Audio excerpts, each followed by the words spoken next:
So, today I wanted to talk about feminine embodiment. So, let's break this up a little bit.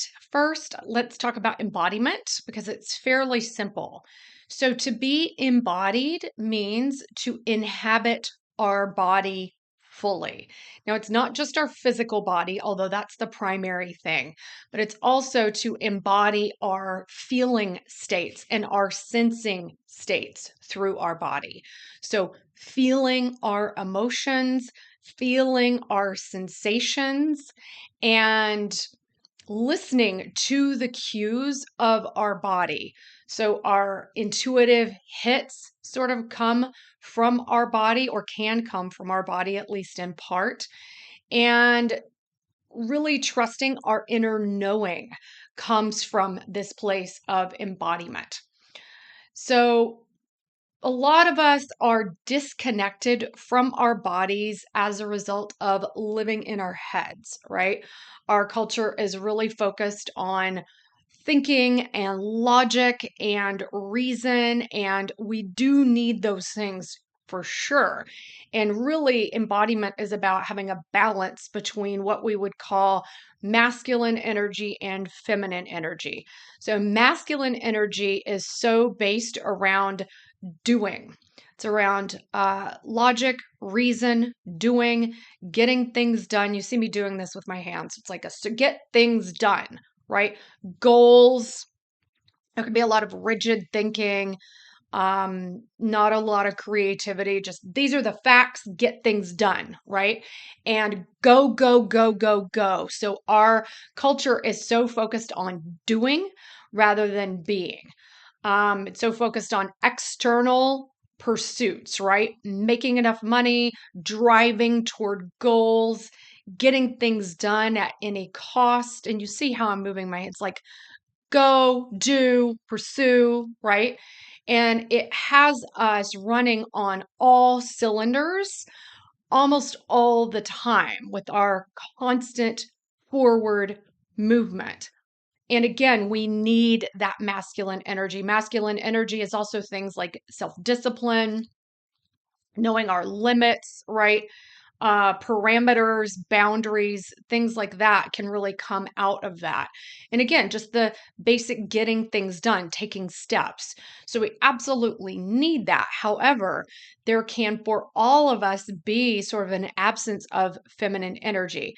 Now, I just want to clarify that all of us, whether men or women, like all humans, all beings for that matter, have both masculine and feminine energy. So we don't want to push masculine energy out by any means. We need it. And yet, most of us are more oriented toward the masculine doing than the feminine receptive energy. Now, my work is specifically geared toward women. So I want to specify that as women, so many of us are really, really disconnected from our feminine energy.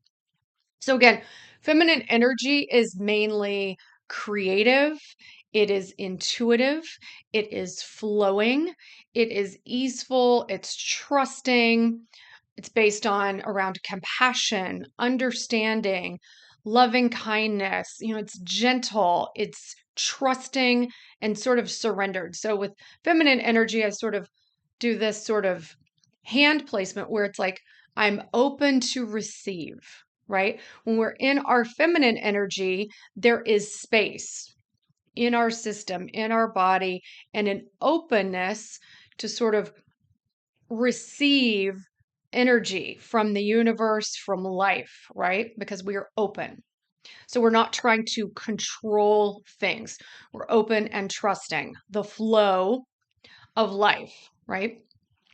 Where masculine energy is, again, get things done, right? So if we are really, really oriented toward masculine energy with not that much feminine, we're going to be doing and going, and there is not as much space in that for surrender, openness, trust, acceptance, right?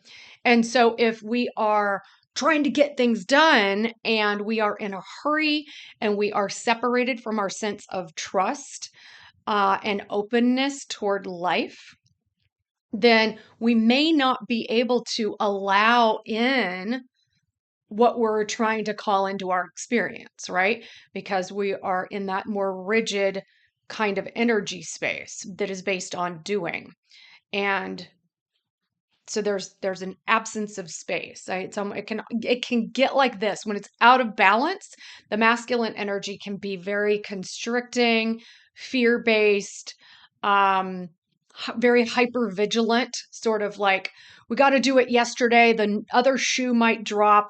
We got to go right now because it can feel like an emergency.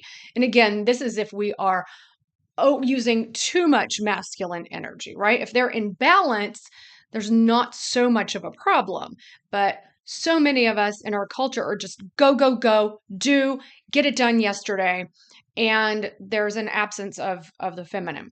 So, feminine embodiment, we are seeking to come in to our bodies that again store our wisdom and are the flow and are able to trust in the flow and compassion and openness and receptivity, right? And when we start to come in to our bodies more fully into the present moment, so mindfulness, present moment awareness are key with feminine energy. Instead of being oriented toward where we're going or what might happen and trying to control outcomes. So there's a lot in the masculine about control, trying to control where we're going, what might happen, how can I head any problems or issues off at the pass so I can correct or change course, right? It's all very masculine thinking, where the feminine is, okay, is this the right path? This is the right path. I'm not even right, but more optimal, right? How does this feel to me in my body as I'm taking steps in this direction? And if I am plugged into my body in this way and listening to the subtle cues of my body, then I will feel this energy doesn't feel like it's flowing that well. Perhaps I'll do this in the next moment, or I will pause for a moment to sort of feel into what's best, or I'll just rest for a while before I move forward, right? So there's a gentleness and an ease and again, a trust. And when I say trust, it's like, sure, maybe trust for the self, but also trust in the flow of life that we may miss out on if we're running too much masculine energy. So, as we start to come into our bodies this way, and I say start to come in because in this primarily masculine way of being in the world, we are usually just in our heads, right? With the overthinking, overanalyzing, planning, things like that. We're living up here. If we're in our body at all, we're up here, right? Or we might be out, again, future projections, worrying about the past, ruminating about the past, catastrophizing the future, trying to plan, head problems up at the past, right? When the feminine, we want to come in all the way in, like where we're really connected to our hips, our pelvis, the earth through our legs and feet, and we feel that connection with life itself, right? And the only way to really feel that connection and feel that sense of safety that is offered through our connection with Mother Gaia and through our body is through the body. So as we start to come in, it's starting to get oriented to this feeling states, right? Feeling our feelings fully, feeling our physical sensations fully. Now, they're not all pleasant, right? And we have a tendency to want things to be good. We want to feel good. We want to feel happy. We want to feel joyful, peaceful, right? In the flow. We all want to feel that. But life is not always happy and peaceful and easeful and flowing, right? And so, what happens a lot of the time is that when life is not showing us, whether it's external life or our own internal experience, right? Our emotions, our physical sensations are painful in some way, like sadness, anger, rage, despair, even, or physical pain or discomfort, uh, many of us have a tendency to resist those things. So we will push back masculine energy. No, I don't like this, right? And we will try to get away from our anxiety. We will try to get away from the unpleasantness. And there's this feeling that what's wrong with me that I'm feeling this unpleasantness? I've got to fix it.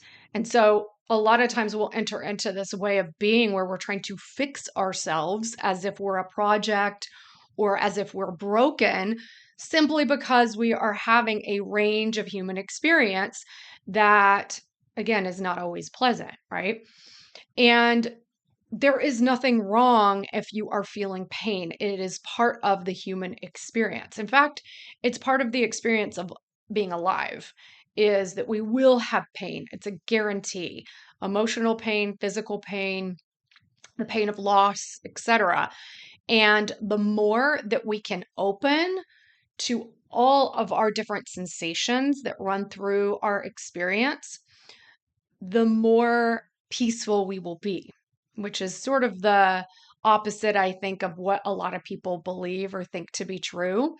It can feel like, oh, if I open to and I accept this really painful emotional state, that it's going to take over and there will never be anything else.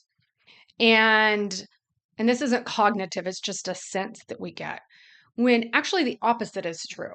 If we say no and we fight and we resist something like anxiety or some other unpleasant state, we make it bigger and louder, and it actually sticks around longer if we fight it.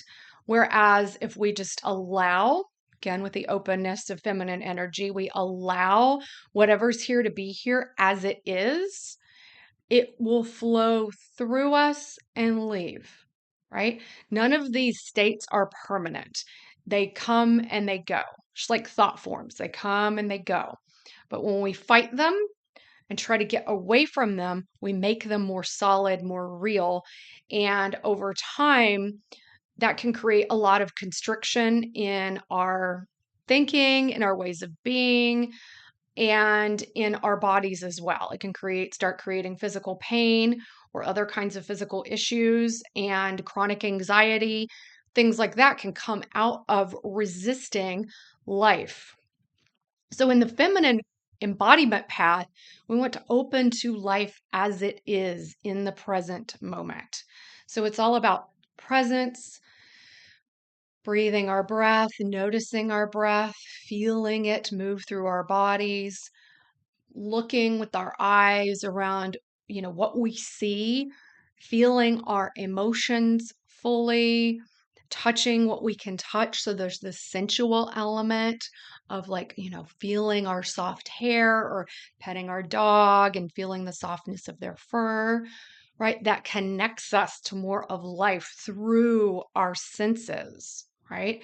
And then again, our intuition becomes more heightened, more strengthened as we come into full connection with our range of senses.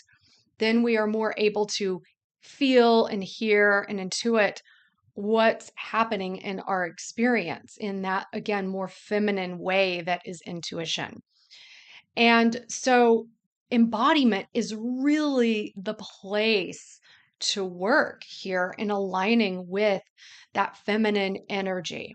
And as we do, our lives open up in ways. There is space created in our bodies, in our nervous systems, and then in our lives.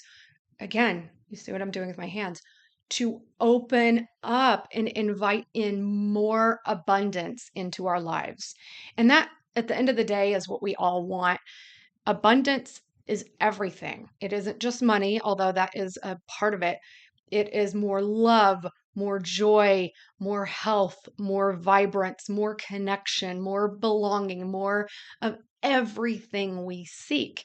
But we have to make space for it so that we can be open and allowing ourselves to be filled with the abundance that is our birthright as humans. because it is. Abundance is just who we are, but we can block it if we are trying to control life. We absolutely do. We block it all the time.